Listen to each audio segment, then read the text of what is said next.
Hi, I'm Akshat Malhotra, and welcome to the series on the fundamentals of personal finance. This is not just a standalone video, but an entire course. And so, if you'd like to make the most of this chapter, make sure you watch the previous ones.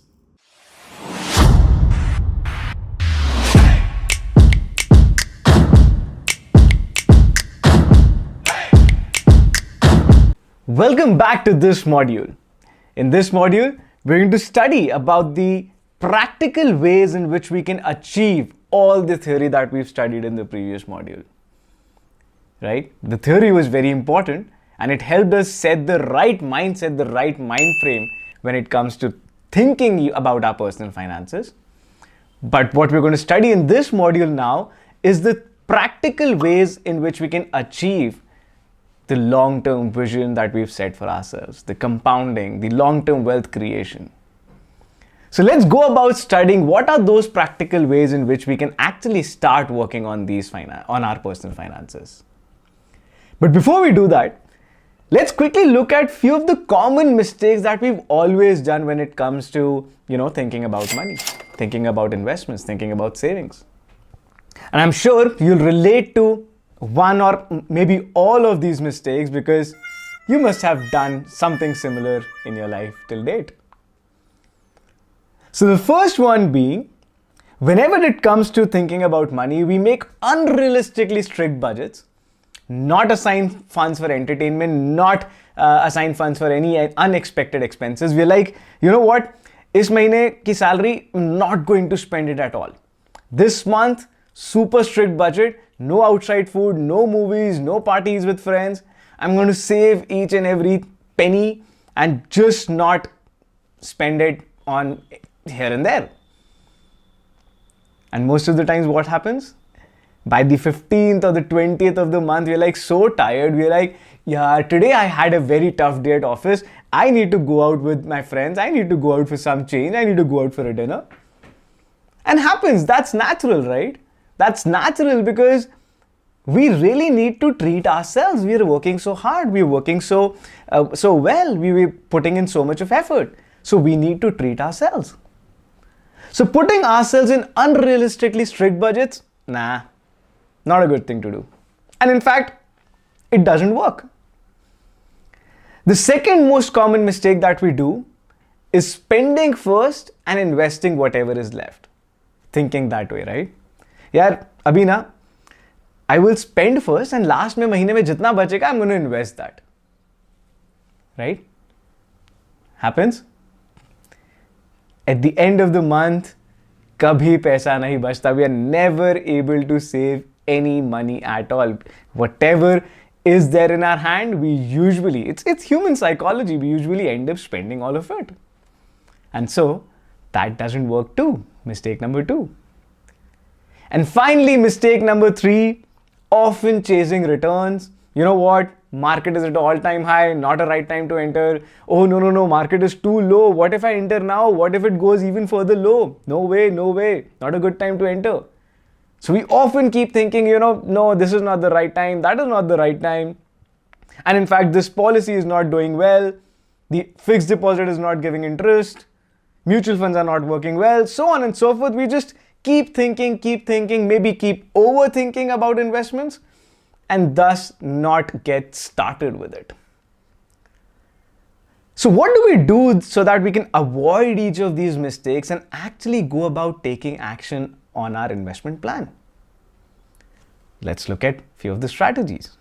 My reaction when someone asks, where did all your money go? Exactly. This is what happens. Look at the cute girl's expression. This is exactly what happens. मेरे को क्या पता? Right? Well, we don't want that to happen and we don't want you to make this sort of a reaction whenever anyone asks you about your money, whether it's your parents, whether it's your spouses, whether it's anyone in your known. So let's look at few of the practical ways of achieving it. And there is this very common rule widely talked about on social media. And I'm sure you would have heard of this, the 50-30-20 rule, where they say 50% you invest, you park for your needs, 30% you park for your wants, 20% you save. And it definitely maybe works for a lot of people. And that's why everyone talks about it so widely on social media. But I've got serious problems with this plan. And the reason being that I feel that practically this is not achievable. On a day-to-day basis, I cannot differentiate between my need and my want. Sometimes I feel that buying an iPhone is a need. I need to record videos, I need to make some reels for Pennywise's Instagram account, so on and so forth.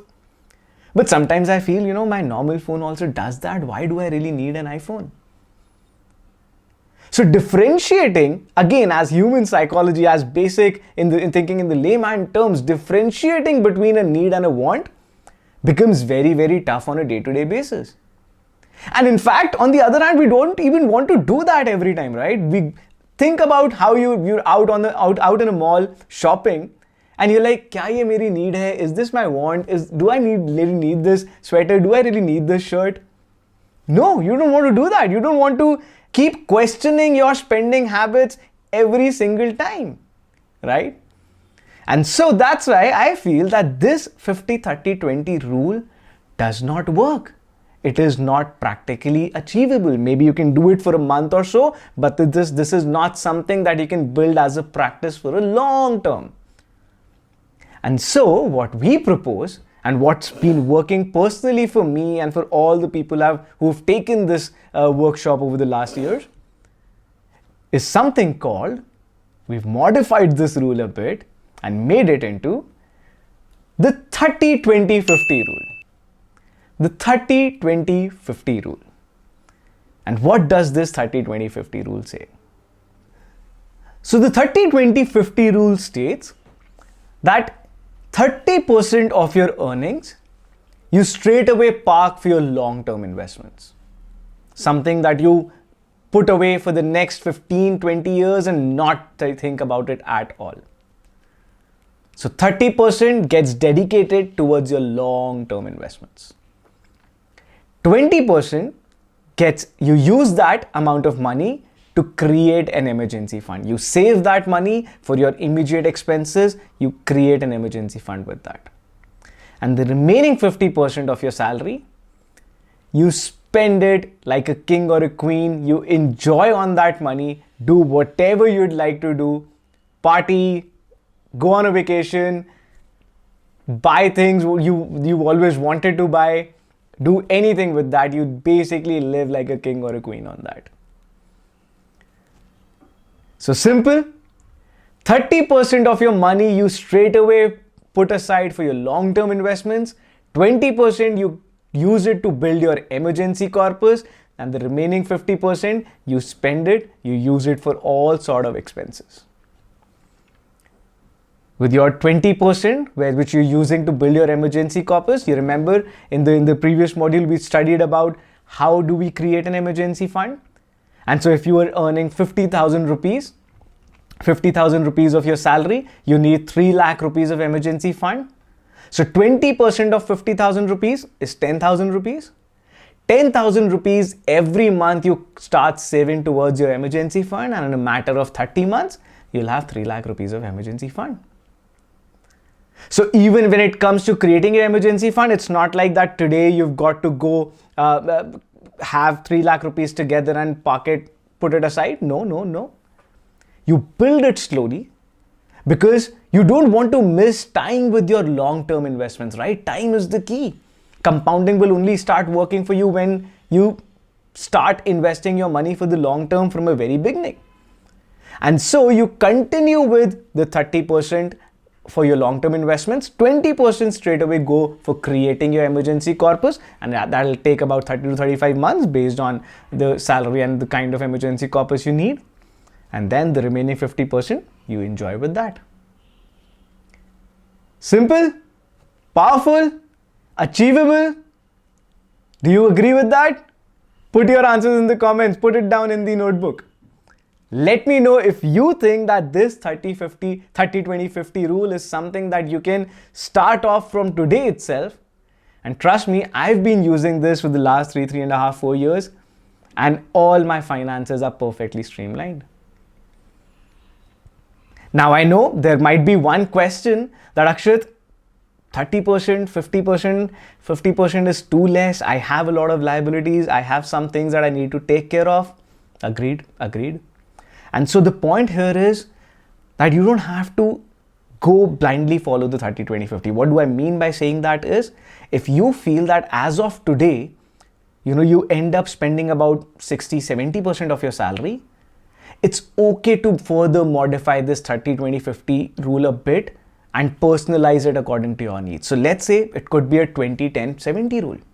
Maybe you have to take care of a number of things. Maybe you have some responsibilities and you need 70% of your money for expenses. So use 20% of that money for your long term, 10% for your emergencies, 70% for your expenses. But the point being that use this approach to make 3 sections with your salary, divide your salary into 3 buckets so that you know what are you doing with your money, so that you know that you're on track to create a long-term wealth corpus. You're on track to create a short-term emergency fund, and you at the same time are also not missing out on the fun in life, right?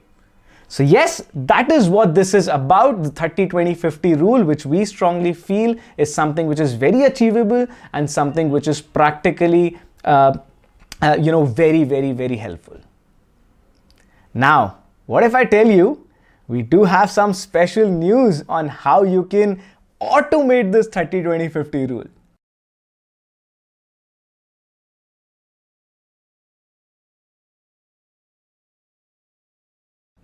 Watch out the next chapter.